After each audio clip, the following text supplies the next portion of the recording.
Hello everyone, I'm Thea from First Aid for All. If you watched this video or any of my other videos, you know that this is a part of my Girl Scout Gold Award project, which aims to increase accessibility to first aid education, especially for adolescents and kids. So let's just get right into this video. Last one, we talked about poisoning by mouth, and in this one, we will be talking about injuries to the bones, joints, muscles, and head injuries. Now, let's just get right into it. These injuries are some of the most common. I've never broken a bone, but I know a lot of my friends have, or torn a muscle, or hit your head really hard and gotten a concussion. It's pretty common, especially for kids. So let's just get right into the information we need to know. As always, we'll start with definitions.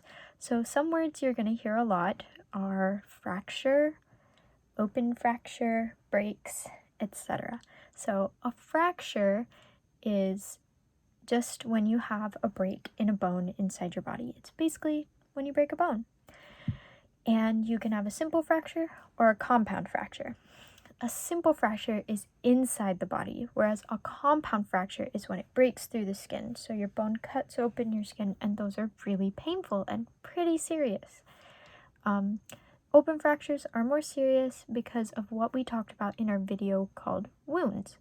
If you remember our lesson on wounds, you'll remember that we have germs that can get into our body and make us real sick. So if we have a wound that's open and our bone is exposed, that can make those germs get in our system real easy and it can make us real sick. So if someone ever has a compound fracture, be sure to get them to a hospital right away. Some ways to avoid getting fractures is just be mindful when you're playing sports, always wear a helmet and knee pads. If you're riding a bike, scooter, skateboard, or rollerblades, always wear your seatbelt in the car. Make sure to watch out for cars when you're on the street, and don't play too rough. Just be mindful of your surroundings, do everything you can to be careful, and you can avoid breaking your arm. Now, it might still happen, so let's talk about some signs and symptoms. You can't usually see a fracture unless it's an open fracture, like we said. But you can usually diagnose it based on the story. So did the person fall really hard on their arm or their leg? Do you think the force was strong enough to make them hurt? Did they jump and land on their arm? If they did, they might have a fracture. If the patient felt or heard something break, they're usually right.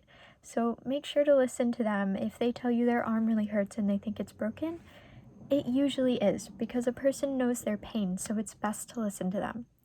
So just kind of start to investigate, ask where they feel the most pain, and compare it to the rest of their body and your body. So look at your own hand. Is your hand swollen compared to theirs if they think they have a broken hand?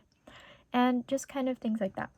So make sure to get them to a hospital right away so they can have an x-ray, which is basically, it takes a picture of the inside of your bones, the inside of your hand of your bones, and it can show any breaks, and then they can get a cast or surgery or any other treatment they might need. If you can't get to a hospital quickly, you can make something that's called a splint. A splint works by immobilizing. Immobilizing means to stop from moving. You've probably seen someone with a cast before. Those basically do the same things as splints, they're just more sturdy. To make a splint, you get two straight and sturdy things, so it can be rulers or even sticks, and put them on either side of the limb. So if it's their arm, put them on both sides and then wrap something nice and tight, and then you can make a sling, as you've probably seen, so their arm or leg stays where it is and doesn't move. And this can help with pain, and it can make sure that it isn't damaged anymore by moving. So now let's get into head injuries. Head injuries are some of the most dangerous and most serious injuries because in your head there's something called the brain. And your brain controls everything you do, from breathing to eating to feeling hungry to being happy to moving and walking. Your brain controls all of that. And your brain is kept safe by something hard called your skull. So if you knock on your head, you'll hear that it's hard. That's your skull, and it's a bone around the brain that makes sure it's safe. So if you think someone has hurt their skull or their brain, call 911 right away, and just to get them checked out real quick to make sure nothing's wrong, because that can be very, very dangerous. Some signs of a head injury are swelling, someone's pupils are bigger or smaller than they should be. Your pupil is the black part of your eye, or if they're different sizes, they should always be the same size. If there's bleeding from anywhere like their ears or their nose or their mouth and they didn't bump it or anything, or if a person feels tingling like pins and needles, or when your leg falls asleep kind of feeling like that, but they didn't sit on their leg or anything like that, that can also be a sign of a head injury. Or they can't move. If they feel like they can't move, that is something called paralysis, and it can mean that there's damage to your back or your brain. And it's really important that you call an ambulance right away if that happens. They can also have a headache, dizziness, or nausea, or they could fall unconscious. So if you suspect someone has a head injury, please call 911 right away. Keep them still, don't move them, just call 911 and try to get them help right away. So back into some other common injuries to muscles. You can have a sprain. You've probably heard of a sprain before. It can be when you're running and you just twist your ankle the wrong way, and it's basically just when the muscle around your bone is irritated in some way. And you can help that by icing it, keeping it elevated, etc. Some signs and symptoms is swelling, tenderness, bruising, and just pain around the joint area where there may be swelling.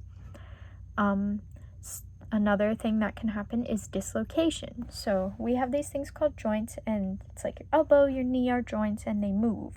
And when they come undone, so say this part of my arm disconnects from this part of my arm, that's called a dislocation. And it's important to make sure that person gets to a hospital right away and they'll put it right back in place.